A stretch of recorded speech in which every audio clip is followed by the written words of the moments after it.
واقعہ لکھا گیا ہے کہ وہ جب تسبیح پڑھتے تھے تو ان کو بہت اپنے جسم پر بوجھ محسوس ہوتا تھا، وزن محسوس ہوتا تھا۔ تو حاجی امداد اللہ صاحب اپنے پیر صاحب کے پاس گئے اور شکایت کی اور کہا کہ حضرت جب بھی میں تسبیح پڑھتا ہوں جو آپ نے تسبیح بتائی ہے تو وہ تسبیح کی وجہ سے مجھ پر ایسا محسوس ہوتا ہے کہ جیسے منو ٹنو بوجھ مجھ پر لاد دیا گیا، بڑا وزن محسوس ہوتا ہے، جیسے اس وزن کے نیچے میں دبا جا رہا ہوں۔ تو پیر صاحب مسکرا کہا کہ مبارک ہو، یہ وہی بوجھ ہے جو رسول اللہ صلی اللہ علیہ وسلم کو وحی کے نزول کے وقت محسوس ہوتا تھا۔ اللہ تعالیٰ بھی تم سے وہ کام لیں گا ان قریب جو نبیوں سے لیا جاتا ہے۔ بات سمجھ میں آ رہی ہے نا میری؟ میں آہستہ آہستہ کہہ رہا ہوں تاکہ باتیں ذہن میں اترے آپ کے۔ مطلب ان پہ ایک خبط سوار ہو گیا اس وقت سے کہ آج نہیں تو کل جبریل آ کے کہیں گے کہ آپ بھی نبی ہیں۔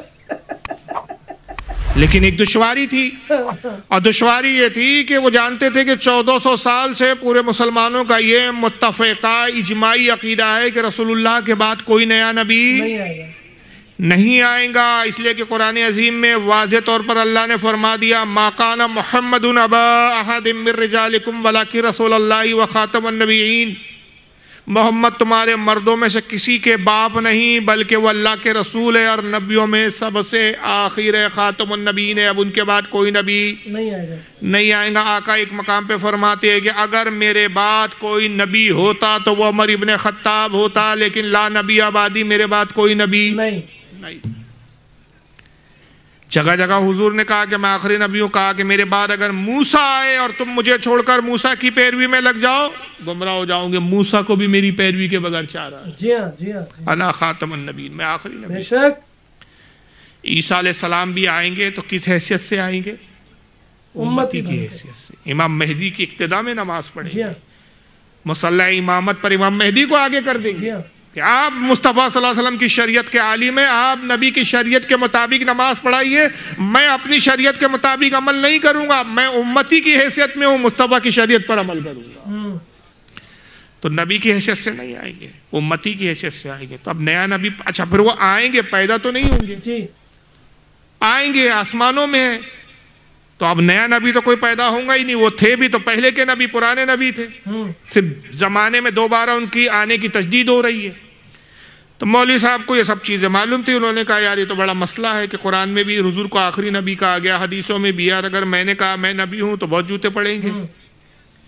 تو لوگوں کو ذہن بنانے کے لیے اور خاتم النبیین کا مفہوم بدلنے کے لیے انہوں نے ایک چھوٹی سی کتاب لکھی، اس وقت میرے سامنے اوریجنل ہے ٹیبل پر، جس کا نام تھا تحذیر الناس۔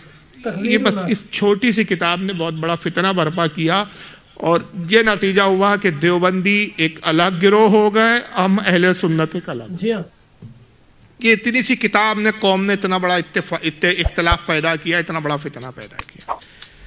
انہوں نے تحذیر الناس نامی کتاب لکھی، اور اس کتاب میں انہوں نے خاتم النبیین کا ایک نیا معنی بیان کیا۔ اور وہ کیا بیان کیا؟ بڑے دشوار عبارتیں ہیں، لیکن میں آسان کرنے کی کوشش کروں گا آپ کے سامنے، یعنی دشوار مطلب عوام کے اعتبار سے، کہ اردو تھوڑی ایسی ہے کہ عوام نہیں سمجھ پاتی ہے۔ صفحہ 22، صفحہ 43 ایسے کئی صفحوں پر انہوں نے مختلف عبارات لکھی، جس میں مفہوم یہ ہے کہ یہ لکھتے ہیں کہ رسول اللہ صلی اللہ علیہ وسلم خاتم النبیین اس معنی کے اعتبار سے ہیں، اگر بالفرض آپ کے زمانے میں بھی کہیں اور کوئی نبی ہو، جب بھی آپ کا خاتم ہونا بدستور باقی رہتا ہے۔ کیوں رہتا ہے؟ میں اس کو آسان کر کے سمجھاتا ہوں، پہلے عبارتیں پڑھ لو۔ یعنی اگر بالفرض آپ کے زمانے میں یا بالفرض آپ کے بعد بھی کوئی نئی نبی فرض کیا جائے تو بھی خاتمیت محمدیہ میں فرق نہ آئے گا، کیونکہ فقر عالم صلی اللہ علیہ وسلم خاتم فقط اس معنی کر نہیں کہ آپ سب سے پچھلے زمانے کے نبی ہیں جیسے کہ عوام کا خیال ہے، بلکہ جیسے آپ خاتم زمانی ہیں ویسے ہی آپ خاتم ذاتی اور خاتم رتبی نبی تھے۔ یعنی کہہ رہے کہ رسول اللہ زمانے کے اعتبار سے آخری نبی نہیں ہے جیسے عوام سمجھتی ہے۔ عوام کیا سمجھتی ہے؟ حضور سب سے آخر میں آئے، زمانے میں سب سے آخری زمانہ ہے، اس لیے حضور خاتم النبیین ہے۔ یہ عوام کا خیال غلط ہے، بلکہ حضور کس اعتبار سے خاتم النبیین ہیں کہ جو رتبہ ہے، جو مقام ہے، اس مقام کے آپ نبی ہیں کہ وہ مقام اب کسی نبی کو نہیں ملیں گے۔ آپ رتبے کے اعتبار سے، اپنی ذات کے اعتبار سے خاتم ہے۔ حضور کے بعد اب اگر کوئی نبی آئے تو نبی ہو سکتا ہے، لیکن رسول کے رتبے کا نبی نہیں ہوگا، رسول کے برابر کا نبی نہیں ہوگا۔ نبی پاک صلی اللہ علیہ وسلم کے مقام کے برابر نبی نہیں ہوگا. یعنی انہوں نے خاتم النبین کا مفہوم ہی بدل دیا. انہوں نے کہا خاتم النبین ہونا زمانے کے اعتبار سے نہیں. اس کو یوں سمجھ لیجئے کہ اسٹیج پر حضرت مولانا پہلے آئے کہ میں آیا؟ بولیے. حضرت پہلے آیا تو حضرت کیا ہوئے؟ اول. میں بعد میں آیا تو میں کیا ہوا؟ آخر. اب میرے بعد کوئی نہیں آیا تو میں اسٹیج پر مسند پر آنے والوں میں آخر ہوں، خاتم ہوں. مطلب اب میرے بعد کوئی نہیں آیا تو زمانے کے اعتبار سے میں خاتم ہوا. تو قاسم ناتوی کہتے نہیں، فاروق رضوی صاحب خاتم اس معنی میں تھوڑی ہے کہ آخر میں آئے. فاروق صاحب اتنے بڑے عالم ہیں کہ اس لیول کا کوئی عالم ہے نہیں. فاروق صاحب کے بعد بھی کچھ عالم آئیں گے لیکن فاروق رضوی کے برابر عالم نہیں ہوں گے. اچھا. تو اس سے خاتمے پہ کوئی فرق نہیں آتا. حالانکہ رسول اللہ زمانے کے اعتبار سے ہی خاتم النبیین ہے، رتبے کے اعتبار سے بھی ہے، زمانے کی بھی اعتبار سے. تو یہ ذہن اور یہ راستہ کیوں بنایا؟ تاکہ کل اگر میں اعلان کر دوں کہ میں نبی ہوں تو لوگ مجھے نبی مان لے اور کہے کہ ہاں خاتم النبیین ہونا اس معنی میں ہے کہ حضور رتبے کے اعتبار سے خاتم النبیین ہے، حضور کے برابر کا کوئی نبی نہیں آ سکتا. یہ نبی ہے لیکن حضور سے چھوٹے درجے کے نبی ہے، مقام میں کم ہے رسول اللہ سے. اس مقصد کے تحت انہوں نے یہ تحذیر الناس لکھ لی. وجہ یہ تھی کہ تسبیح پڑھتے ہوئے ان کو بوجھ محسوس ہوتا تھا. پیر صاحب نے بتا دیا تھا کہ نبیوں والا کام لیا جائے گا. لیکن ہوا یہ کہ بولتے ہیں نا کہ آدمی کسی اور کے لیے انتظام کرتا ہے، بازی کوئی اور مار لے جاتا ہے. یہ ابھی اپنے لیے تیاری کر رہے تھے، ماحول سازگار کر رہے تھے. لوگوں کا ذہن اس کتاب کے ذریعے بنانے کا مقصد تھا کہ پنجاب کا ایک علاقہ ہے گرداسپور، وہاں پہ ایک شخص کھڑا ہوا جس کا نام تھا غلام احمد قادیانی. اچھا ٹھیک. وہ کھڑا ہوا اور اس نے کہا میں نبی ہوں. تو سارے دیوبندیوں میں ہلچل مچ گئی. کہا تو کیسے نبی ہے؟ کہا آپ ہی کے مولانا نے تو لکھا کہ حضور کے برابر کا نبی نہیں آئے گا، حضور کے زمانے کے بعد بھی نبی آ سکتا ہے. اگر بالفرض حضور کے بعد کوئی نبی پیدا ہو جائے یا نبی مانا جائے تو حضور کی تب بھی خاتمت میں فرق نہیں آتا. حضور اپنی جگہ خاتم النبیین ہے. پیدا ہو سکتا کیا ہے، آ کیا سکتا ہے؟ لیجئے میں تو آ ہی گیا ہوں، اب میں نبی ہوں. اب بازی تو کوئی اور لے گیا تھا تو بڑی بے چینی ہو گئی انصاف کو. کل ملا کے نتیجہ یہ ہوا کہ مجبور ہو کے انہوں نے غلام احمد قادیانی کو اب کافر کہنا شروع کر. اور پھر خود ہی یہ مناظرے کے چیلنج کرنے لگے اس کو کہ تو نبی ہے، چل ہم سے مناظرہ کر، ثابت کر تو کیسے نبی ہے. تو ایک مناظرے کی میں روداد آپ کو سناتا ہوں. انہی کی جماعت کے ایک مولوی صاحب ابھی مرے، 2023 میں ہی مر کر قبر میں گئے اور اب تک تو مٹی میں مل چکے ہوں گے. انہی کی بولی ہے بھائی. شکل دیکھ لیجئے آپ. طاہر غیاوی صاحب بہار کے تھے. یہ گیا کر کے علاقہ ہے بہار کا، وہاں کے رہنے والے تھے، اس لیے ان کا نام ہے طاہر غیاوی. طاہر غیاوی صاحب اس مناظرے کی روداد سنا رہے کہ غلام احمد قادیانی سے ہماری جماعت کے ایک بہت بڑے عالم جو مولانا اشرف علی تھانوی کے شاگرد تھے غالباً، مولوی عطا اللہ بخاری. اچھا. بازو میں ایک چھوٹی سی تصویر لگی ہے، شکل دیکھ لیں آپ، مولوی عطا اللہ بخاری. انہوں نے غلام احمد قادیانی سے پھر مناظرہ کیا. اب جو مناظرہ ہوا طاہر غیاوی صاحب کی زبانی سنیے. اب دیکھیے دلائل قرآن سے اپنی نبوت ثابت کرتا ہے. کہتا مبشرم برسول یاتی من بعد اسمہ احمد.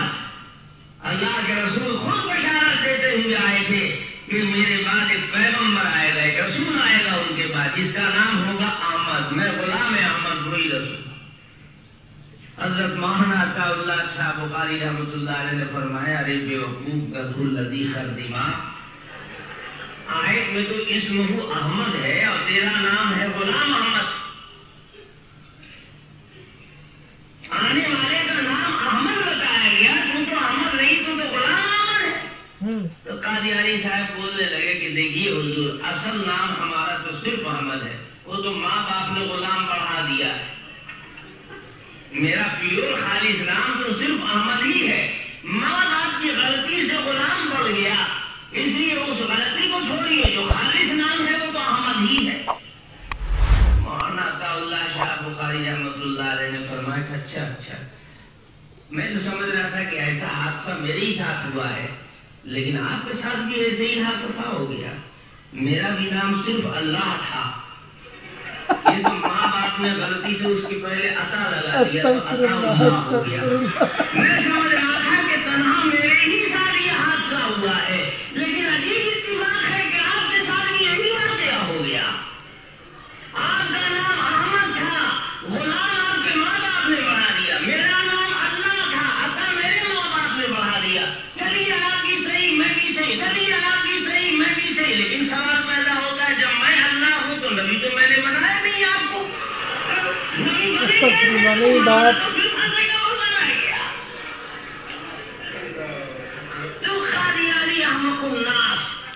خود بہت بڑے احمق الناس ہیں اور قادیانی کو کہہ رہے ہیں، الٹا چور کوتوال کو ڈانٹے۔ دیکھیں کیسا بیوقوفانہ مناظرہ ہو، یہ علم مضر ہے۔ نفع بخش علم ہوتا تو دانت کھٹے ہو جاتے غلام احمد قادیانی کی، چھچورا مناظرہ ہو رہا ہے، یہ بچکانہ مناظرہ ہو رہا ہے، کیونکہ علم ہے ہی نہیں، علم نافع ہی نہیں ہے، تو کہاں سے مناظرہ ڈھنگ سے کریں گے؟ عطا اللہ بخاری نے اس سے کہا تو رسول ہے، اس کی دلیل کیا ہے؟ سب سے پہلے تو یہی کفر ہے کہ نبی ہونے کے لیے کسی سے دلیل پوچھی جائے۔ میں حوالہ بھی دے دو، امام ابن حجر الحیتمی المکی الشافعی رحمۃ اللہ علیہ 900 ہجری کے امام ہیں، ان کی کتاب ہے الخیرات الاحسان، صفحہ نمبر 103 پہ فرماتے ہیں کہ اگر رسول اللہ کے بعد کوئی ایسا شخص آئے جو نبی ہونے کا دعویٰ کرے اور کوئی کہے تو نبی ہے، دلیل کیا ہے، اسے دلیل مانگے، وہ دلیل مانگنے والا کافر ہو گیا۔ کیوں کافر ہو گیا؟ حضور کے آخری نبی ہونے پر ہمارا ایسا یقین ہے کہ جیسے یہ رات ہے، آپ کو یقین ہے یا نہیں؟ جی، اس سے کروڑوں درجے زیادہ یہ یقین ہے کہ حضور کے بعد اب کوئی نبی نہیں ہے۔ بے شک بے شک۔ جس طرح یہ یقین ہے کہ آج صبح گزری، صبح گزر چکی، صبح سورج کو ہم نے اپنی آنکھوں سے دیکھا اور اب یہ رات ہے، آسمان میں تارے نظر آ رہے ہیں، ہم تاروں کو دیکھ رہے ہیں، رات میں میں اور آپ بیٹھے ہیں، جلسہ چل رہا ہے، میں خطاب کر رہا ہوں، آپ سن رہے، جیسے اس واقعے پر، اس بات پر آپ کو یقین ہے کہ ہم ہوش و حواس میں سب منظر دیکھ رہے ہیں، اس سے کروڑوں درجے زیادہ اس بات پر یقین ہے کہ رسول اللہ کے بعد اب کوئی نبی نہیں آئے گا۔ کوئی اگر آ جائے اور کہے میں نبی ہوں، وہ چاند کے ٹکڑے بھی کر کے دکھا دے، سورج کو پلٹا کر بھی دکھا دے، ہم اس کو نبی نہیں مانیں۔ بے شک بے شک۔ یہ ہوتا ہے عقیدہ، کیونکہ ہو سکتا ہے کہ وہ جو چاند کے ٹکڑے کرے ہماری آنکھوں کو نظر بند کر دیا جائے، فریب ہو، جادو ہو، شعبے بازی ہو، شعبدے بازی ہو، سفلی علم ہو، گندا علم ہو، سورج کو پلٹا دے، کسی کی اوقات نہیں مگر ہماری آنکھیں دھوکہ کھا جائے۔ ہم حضور کے خاتم النبیین ہونے پر ایسا یقین رکھتے ہیں کہ چاند کے ٹکڑے ہوتے ہوئے بھی دیکھے تو ہم نہیں مانیں گے۔ یہی تو یقین ہے کہ جب دجال آئے گا کہیں گا میں خدا ہوں، یہ جنت ہے، یہ دوزخ ہے، ہم کہیں گے تو جھوٹا ہے، ہمارے نبی نے پہلے ہی بتا دیا۔ سبحان اللہ، انشاءاللہ ہم تجھے نہیں مانیں گے خدا۔ انشاءاللہ۔ میں کہا کیسا کمزور ایمان ہے، تیری دلیل کیا ہے نبی ہونے کی؟ وہ کہتا قرآن میں میری دلیل ہے۔ اس نے قرآن کی آیت پڑھی، پارہ نمبر تو انہوں نے بتایا نہیں، میں بتا دیتا ہوں، 28واں پارہ تھا جس کی آیت پڑھی تھی غلام احمد قادیانی نے بقول ان کے، سورہ الصف آیت نمبر 6، اس نے کہا مبشرم برسول یاتی من بعد اسمہ احمد۔ یہ آیت کا تعلق حضرت عیسیٰ علیہ السلام سے ہے کہ عیسیٰ علیہ السلام نے اپنی قوم سے کہا، اللہ حضرت عیسیٰ کا جملہ قرآن میں بیان کرا، عیسیٰ نے کہا اے میری قوم، اے لوگوں، میں اس رسول کی بشارت دیتا ہوں کہ جس کا نام احمد ہوگا، جو میرے بعد تشریف لائیں گا، من بعدی میرے بعد آئیں گا، اور اس کا نام کیا ہوگا؟ اسمہ احمد۔ یہ احمد کون ہے؟ بولیے، ارے بولیے بھائی، میں اس لیے بلوا رہا ہوں کہ بیداری محسوس ہو جائے مجھے کہ آپ بیداری میں سن رہے ہیں۔ یہ رسول اللہ ہے ہمارے آقا، اس لیے کہ آقا کی حدیث ہے، آقا کہتے ہیں زمین پر میرا نام محمد ہے، آسمان میں میرا نام احمد ہے۔ سبحان اللہ۔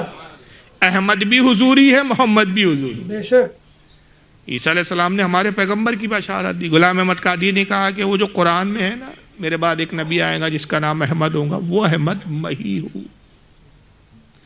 تو عطا اللہ بخاری صاحب نے جواب میں کہا کہ بھائی وہ تو احمد آیا ہے قرآن میں، اسمہ احمد، تیرا نام تو غلام احمد ہے، تو غلام ہے، احمد نہیں ہے خالص، تو کیسے ہو سکتا ہے؟ اس نے کہا اصل میں جب میں پیدا ہوا ماں باپ کو تھوڑی پتا تھا میں نبی ہوں، غلطی ماں باپ سے ہو گئی، انہوں نے غلطی میں غلام لگا دیا۔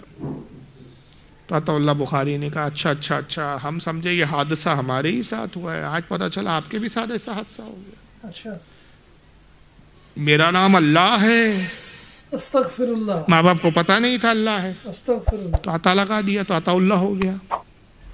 چلو آپ بھی صحیح میں بھی صحیح، یہ کیسے بات ہوئی بھائی؟ استغفر یہ طاہر کیا بھی مناظر تھا ان کی جماعت کا، پتہ نہیں گھاس کھاتا تھا کہ کیا کھاتا تھا، اللہ جانے۔ آج کل ہندوستان میں دیگر قومیں کیا کیا کھا رہی ہے آپ کو پتہ ہے، صحیح بات، بولنا ضروری نہیں ہے، کیا کیا پی رہی ہے وہ بھی معلوم، یہ اسی کیٹیگری میں سے تھا، اللہ جانے۔ کہ اس کو عقل نہیں، اتنا بڑا مناظر تھا کہ وہ عطا اللہ بخاری کا جملہ نقل کر رہا ہے، وہ کہتا ہے کہ آپ بھی صحیح میں بھی صحیح، یہ بھائی دونوں کیسے صحیح، وہ خدا کا دعویٰ کر کے میں یعنی یہ خدا کا دعویٰ کر کے صحیح اور وہ نبی کا دعویٰ کر کے صحیح، استغفر اللہ، استغفر ارے دونوں غلط ہے، جی ہاں، خدائی دعویٰ کرنے والا بھی غلط ہے، نبی ہونے کا دعویٰ کرنے والا بھی غلط ہے، مگر اللہ بخاری کہتے ہیں چلو آپ بھی صحیح میں بھی صحیح، اب حادثہ تو ہو گیا، تمہارے ماں باپ نے غلطی سے تمہارے لیے غلام لگا دیا، میرے ماں باپ نے عطا لگا دیا، میں عطا اللہ ہو گیا، تم غلام احمد ہو گئے، اب میں تو اللہ ہوں، تو میں نے تو نبی بنایا نہیں، تو آپ نبی بنے کیسے؟ استغفر اللہ، یہ مناظرہ ہو۔ دوسرے لفظوں میں اس نے تو چھوٹا دعویٰ کیا تھا کہ میں نبی ہوں، انہوں نے اس سے بڑھ کر دعویٰ کیا کہ میں خدا ہوں۔ صحیح بات، صحیح بات، وہ دعویٰ نبوت جھوٹا کر کے مسلمہ قذاب کی کیٹیگری میں آ گیا، یہ فرعون و نمرود کی کیٹیگری میں خدا کا دعویٰ کر کے۔ صحیح صحیح۔ تو بہرحال یہ دیوبندیوں کا ایک عقیدہ تھا۔ اسی فرقے میں ایک مولوی صاحب آ رہا ہے جن کا نام تھا مولوی اشرف علی تھانوی صاحب۔ اچھا، اب ان کے بھی علم مضر نے انہیں کیا نقصان دیا، آئیے ذرا ان کو بھی دیکھ لیجئے۔ انہوں نے ایک کتاب لکھی جس کا نام ہے تحذیر الناس، معاف کیجیے گا، حفظ الایمان۔ آئیے یہ کتاب میں دکھا دیتا ہوں، یہ ہے میرے ہاتھ میں، چھوٹے سے، یہ چھوٹے چھوٹے کتابچے لکھے گئے اس دور میں، یہ آج بھی چھپ رہے ہیں، یہ آج بھی چھپ رہے ہیں اردو زبان میں، فارسی اور عربی میں نہیں ہے کہ عوام پڑھے تو سمجھ نہ سکے۔ اب اس کتاب میں انہوں نے کیا لکھا، مفہوماً بتا رہا ہوں کہ رسول اللہ کے علم غیب کے تعلق سے ان سے سوال ہوا، ایک شخص نے سوال کیا کہ رسول اللہ کے بارے میں، حضور کے علم غیب کے بارے میں ہمارا عقیدہ یہ ہے کہ حضور آنے والے حالات کی خبریں جانتے ہیں۔ بے شک، علم غیب کا معنی کیا ہوتا ہے؟ چھپی ہوئی باتوں کو جاننا، حضور ہر چھپی ہوئی بات کو جانتے ہیں، اور یہ جو علم ہے آپ کو، جو چھپی ہوئی باتوں کو جاننا، آنے والے حالات کو جاننا، یہ علم آپ کا ذاتی نہیں ہے، خود سے نہیں ہے، بلکہ یہ علم آپ کو اللہ نے عطا کیا۔ بے شک بے شک بے شک، اور اللہ کا جو علم ہے وہ ذاتی ہے، اللہ کو وہ علم کسی نے نہیں دیا۔ اور یہی عقیدہ ہے، درست ہے، صحیح عقیدہ ہے، یہی اہل سنت کا عقیدہ ہے کہ اللہ کا جو علم ہے وہ ذاتی ہے، اللہ کو کسی نے پڑھایا نہیں، کسی نے سکھایا نہیں۔ کون ہے کائنات میں جو اللہ کو پڑھائے، لکھائے، سکھائے؟ بے شک، رسول کو اللہ نے علم عطا کیا۔ جی ہاں، یہ عقیدہ تھا۔ یہ سوال کیا کہ یہ عقیدہ علیہ وآلہ وبارک وسلم، صلاۃ والسلام علیک یا رسول اللہ صلی اللہ تعالی وسلم۔ بیٹھ گیا، یہ جو بے چینی ہو گئی تھوڑی سی، تو میں یہ بتا رہا ہوں کہ یہ عقیدہ درست ہے یا غلط ہے؟ آپ کے خیال میں بتائیے کہ حضور صلی اللہ علیہ وسلم کو جو علم ہے وہ اللہ نے دیا، اور اللہ کا علم ذاتی ہے، یہ عقیدہ ہے کہ نہیں؟ صحیح ہے کہ نہیں؟ بولیے۔ بے شک صحیح ہے نا، یہی عقیدہ ہے اہل سنت کا۔ جی ہاں، صحیح ہے۔ اب اس پہ سوال ہوا کہ یہ عقیدہ رکھنے والا کیسا؟ تو مولانا اشرف علی تھانوی نے اپنی کتاب حفظ الایمان میں جواب دیا کہ اگر حضور کو علم عطائی ہے، اللہ نے ہی عطا کیا، تو اس میں حضور کا کیا کمال ہے؟ جیسا علم حضور کو ہے ایسا علم تو جانوروں کو بھی ہے، استغفر اللہ، استغفر پاگلوں کو بھی ہے، استغفر اللہ، ہر دو ٹانگ کے جانور کو بھی ہے، بچے کو بھی ہے۔ اس لیے کہ اگر عطائی علم مانتے آپ رسول کے لیے، تو پھر تو جانور کو بھی اللہ نے کچھ نہ کچھ علم تو دیا ہے نا، بچے کو بھی کچھ نہ کچھ علم دیا ہے، پاگلوں کو بھی کچھ نہ کچھ علم ہوتا ہی ہے، تو اس میں حضور کا کیا کمال پھر؟ مجھے یہ بتائیے کہ نبی کے علم کو جانور اور پاگلوں کے علم سے اور بچوں کے علم سے تشبیہ دینا، اس کی مساوی قرار دینا، یہ رسول اللہ کے علم کی اور رسول کی توہین ہے یا نہیں ہے؟ بولیے۔ بے شک توہین ہے نا، یقیناً توہین۔ جیسے کہ میں کہوں کہ مولانا اشرف علی تھانوی کو جو بھی علم ہے، اس میں مولانا اشرف علی تھانوی کا کیا کمال، جیسا اشرف علی تھانوی کو علم ہے ویسا تو کتے کو بھی علم ہے، ویسا تو سور اور خنزیر کو بھی علم ہے۔ تو بتائیے ہر دیوبندی یہ کہیں گا کہ نہیں کہ ہمارے مولانا کے علم کی توہین کی؟ کہیں گا نا؟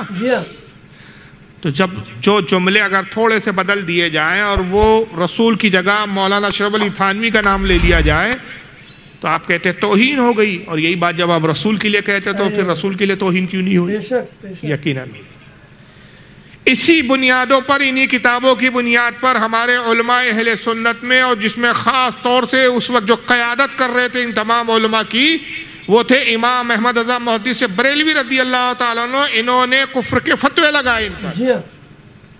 اور یہ فتویٰ صرف ہندوستان سے نہیں لگا بلکہ حرمین طیبین یعنی مکہ اور مدینے کے 37 اور جید علماء نے ان پر فتویٰ لگایا کہ ایسا عقیدہ رکھنے والا کافر ہے. بے شک بے شک. اب بتائیے اگر ایک بڑی جماعت اس بات کو لے کر ان سے ناراض ہو گئی, اختلاف ہو گیا, 2 گروہ ہو گئے, 2 گروپ بن گئے, اختلاف ہو گیا, فرقے ہو گئے, ٹکڑے ہو گئے امت میں, بہتر کیا تھا بتائیے؟ حل کیا تھا؟ آج یہ فرقے کے لوگ دعوے کرتے ہیں کہ بھائی جوڑنے کی بات کرو, توڑنے کی بات مت کرو. ٹوٹے آپ ہے کہ ہم ٹوٹے؟ جی ہاں. نکلے آپ ہے کہ ہم نکلے؟ اب اگر آپ کہتے ہیں کہ ہم جوڑنے کی بات کرتے ہیں تو اگر واقعی یہ تم جوڑنے والے ہوتے, یہ مکاری کے جملے, تمہارے فریب کے جملے, اگر تم واقعی جوڑنے والے ہوتے مجھے بتاؤ یہ چھوٹا سا کتابچہ اور یہ 2 چھوٹے سے کتابچے جن کی بنیادوں پر 2 گروپ بن گئے, 2 فرقے ہو گئے, امت میں اختلاف ہو گیا, 2 ٹکڑوں میں امت بڑھ گئی, یہ کتاب قرآن ہے کہ حدیث ہے؟ نہ قرآن نہ حدیث. بولیے کیا ہے یہ؟ کچھ بھی نہیں. بولیے قرآن ہے یہ کتاب؟ قرآن ہی واحد وہ کتاب ہے نہ جس کا زیر بدلا جا سکتا ہے نہ زبر بدلا جا سکتا ہے. بے شک.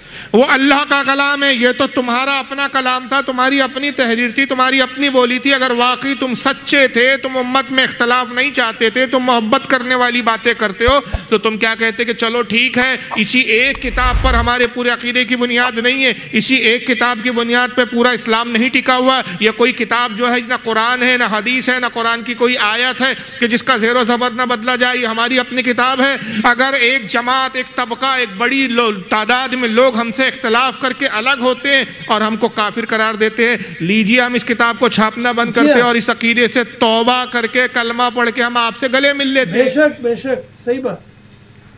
لیکن یہ آج تک کرنے کے لیے لوگ تیار نہیں ہے. نہیں, مگر جھوٹے دعوے قوم کو گمراہ کرنے کے لیے ضرور کرتے ہیں کہ محبت کی بات کرنی چاہیے, اختلاف کی بات نہیں کرنی چاہیے. تو اختلاف تو اس کتاب کی وجہ سے ہوا. تو جس چیز نے اختلاف پیدا کیا اس کو دور کرنا چاہیے تھا کہ نہیں کرنا چاہیے تھا؟ جی ہاں. لیکن نہیں کیا انہوں نے, اور آج تک قوم کو فریب دے رہے ہیں, اور بلکہ اسی عقیدے کی بنیاد کو لے کر آج تک رسول کی توہین کرتے آ رہے ہیں. انہوں نے کہا رسول اللہ کو علم غیب نہیں ہے. آئیے ایک کتاب اور لکھی گئی, اس کتاب کے دفاع میں پھر ایک کتاب لکھی گئی. اچھا. یہ ہے البراہین القاطعہ. اس کی نہیں آ رہے؟ ہاں تو رہی ہے, ادھر سے گڑبڑ ہے, ادھر سے کچھ نہیں ہے.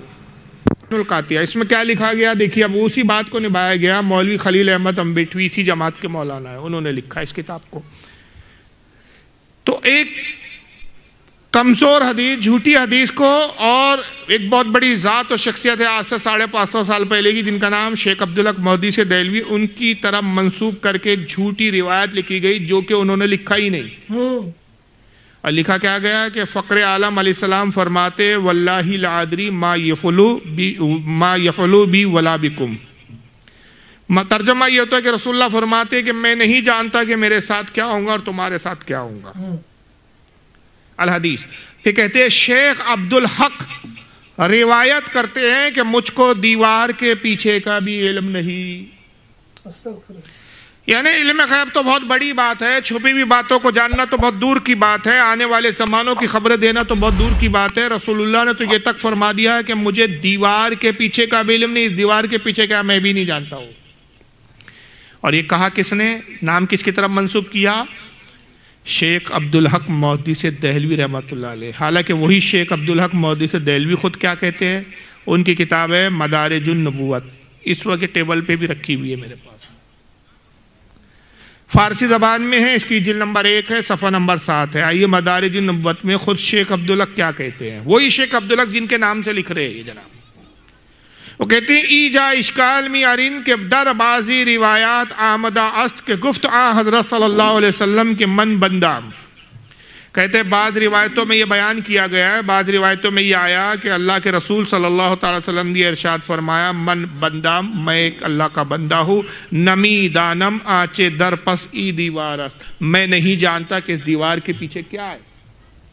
شاہ عبداللہ کہتے ہیں کہ بعض روایتوں میں یہ بات ضرور آئی ہے کہ اللہ کے نبی نے گویا یہ فرمایا کہ میں نہیں جانتا، میں تو ایک عام بندہ ہوں، میں نہیں جانتا اس دیوار کے پیچھے کیا ہے۔